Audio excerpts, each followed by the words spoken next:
But control patterns are things like, well, something I did, I'll give you an example, something I did with my father, because he also pushed my buttons.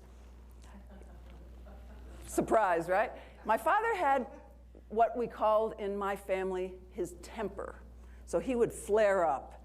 He hated the fact that he did that, and he always apologized. He was a really good guy. But I was really afraid of his temper. So what did I do? Did I feel my fear? No. I judged him for being a jerk. He gets worked up for such little things. I mean, I'm 5 years old, and I'm judging my father. That was one of my control patterns. So a lot of us learn to be smart little kids. Another thing I did to deal with it was analyze my father. And I write books to try to understand people. Some of us in this room are what the Sufis call philosopher charlatans. We're just like really full of ideas about how the world works, and it's somehow very comforting to that basic sense of helplessness that's down there somewhere in all humans. That basic sense of not being in control.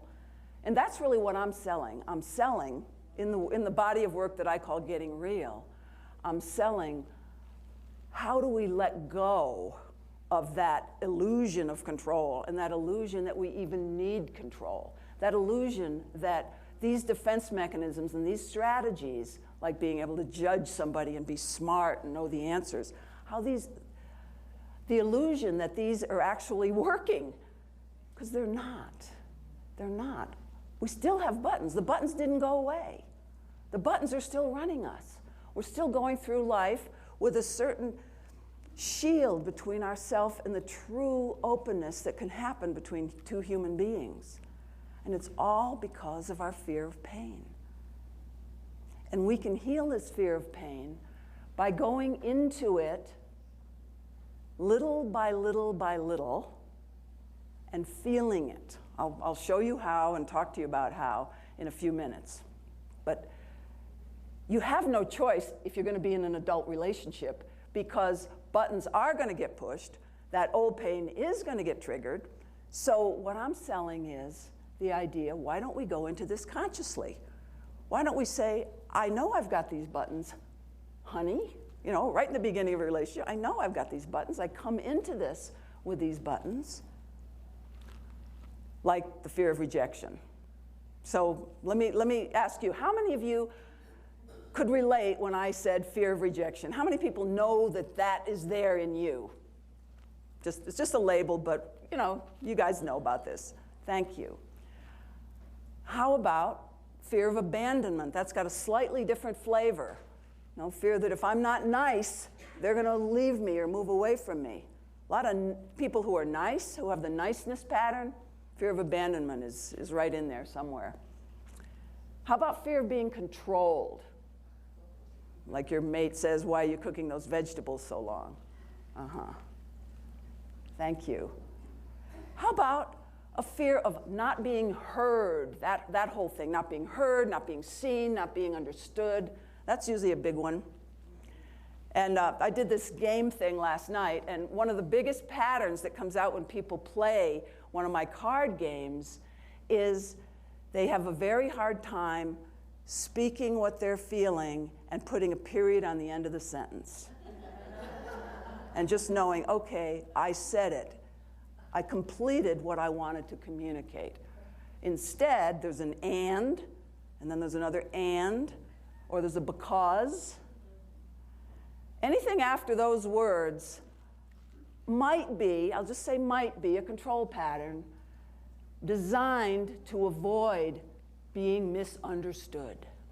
So the need to explain is one of my very favorite control patterns. How many people have noticed that control pattern in yourself? And I'm one of the worst offenders. Control pattern, need to explain, or your partner. Okay, how many people know somebody else who has that need to explain?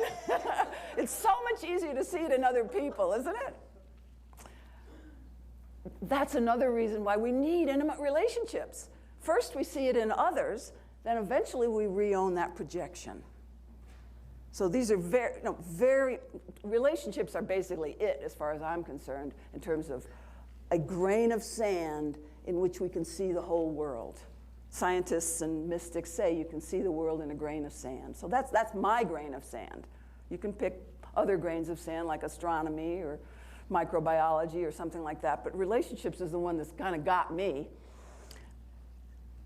So we've got buttons, we've got control patterns, and I think I'll just give you a couple of, maybe one case, like a couple that I'm working with, just to illustrate a little more, and then we'll go more into our own self-awareness work.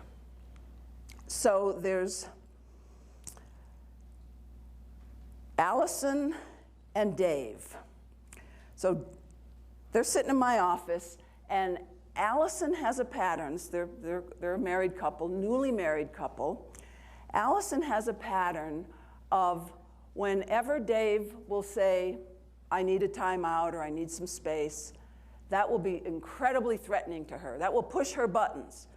Or if he turns around and kind of walks out of the room when she was wanting to talk to him, and this is her pattern, this right here. She'll follow him into every room. And so that's her pattern, is can't let go of a concern that she has, can't hear no. Her button is a deep fear of abandonment, which she shared in one of the sessions. She's adopted, so that was a very profound separation at a very early age. So you can just imagine how separation pushes a button for that person. And so when she's in a session with me and Dave, and she gets that button pushed and she's going, I will have us all pause and let her feel what's behind that intense need to run after him, to keep talking, to keep asking him questions. Okay, Allison, just feel what you're feeling. Very hard for her to do. When she starts feeling what she's feeling, and some of you may identify with this if you have some abandonment issues, she goes into a fight or flight type of autonomic response. It's like a dissociation. Woo! Can't even perceive to a certain degree. I mean, sometimes your buttons can get pushed that intensely. In fact, I even remember myself, and I don't think I have the abandonment issues that she has, so I think I do have some. I remember when my boyfriend didn't call one day for a whole day, and I was feeling like I was in some kind of survival mode, and this was fairly recently. So I've been working on this stuff consciously, because I wrote the first book about buttons back in 1980. You know, I've been teaching and working on this for that long, and I've still got these reactions, but I know how to work with myself. So I'll tell you how I worked with Allison was just staying on her to feel what you feel, just feel it. And so she was doing a lot of shaking. And this is part of the survival mechanism that needs to be reactivated, the shaking. When people are traumatized, when animals are traumatized, there's a natural healing response of shaking. So she let herself shake. It's very scary to do this all by yourself. If it's going this way, you often need a counselor or a coach or a very sophisticated partner to be with you in this and guide you. But I can do it for myself, because I was actually feeling heart palpitations when my boyfriend didn't call. I have to laugh at myself, but I also love myself for that I can feel that humanness and love myself. But I've worked on this. Some of us criticize ourselves for having these buttons. We say, oh, well, I'm not in the present. I'm not being loving enough. Well, the way to presence is to start wherever you are and experience that deeply. And the most spiritual is the most experiential. It's the most being with whatever is. And if that's what is in that moment, so for Allison, that's what was in that moment, the shaking. So she just stayed with that shaking and stayed with it. And then there was like a panic kind of a thing, and I wanted to basically run out of the room.